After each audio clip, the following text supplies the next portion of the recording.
Hello, it's week 5 of season 4 of the Andy Griffith Show. This week's episode title is Briscoe Declares for Aunt B. Barney, I don't think you're in this episode, are you? No, I'm not. Then I can still tell you about it.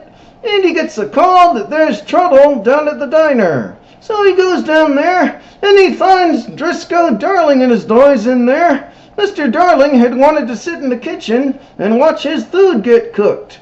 And so Andy just invites them all to his house to eat. He says Aunt D would be honored to have Mr. Darling sit in the kitchen and watch her cook.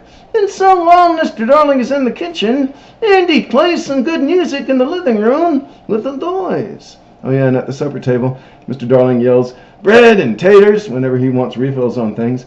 And then he really likes it when Aunt B gives him butter for his baked potato and gives him more pot roast and pearl onions. And he tells her, "It appears that you're specializing on me." And then he tells one of the boys during dessert in the living room that she's panting after him, and he snarls at her and sits closer to her while they play music.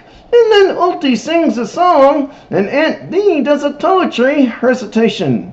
And Briscoe thinks that was her heart speaking to his heart.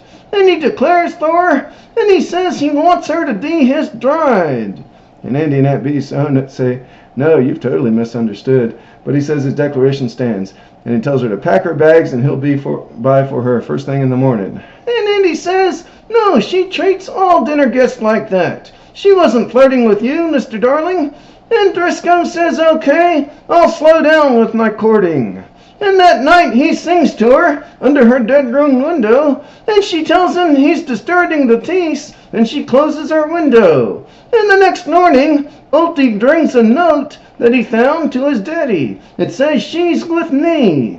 And so Andy goes up to his house to get her, and she says no to him again. And he says, Mr. Darling says, he ain't giving up. So Andy takes her outside to make a plan. They come back in and she says, "Okay, I changed my mind. I accept your offer of marriage." And her plan is to be real demanding. She makes him carry a bed outside so she can see him lift it and she can see his muscle in the daylight.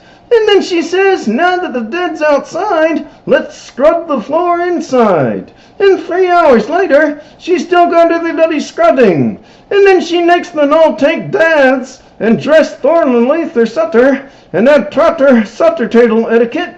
And she hits Mr. Darling's hand with a big spoon every time he messes up. So Briscoe says, "Take me away. I'm breach of promising. I can't take this anymore." So their plan worked. And then she kisses him goodbye anyway. And he says, "Your kisses are nice and valuable, but they just ain't worth the pain." See you next week for episode 6 of season 4.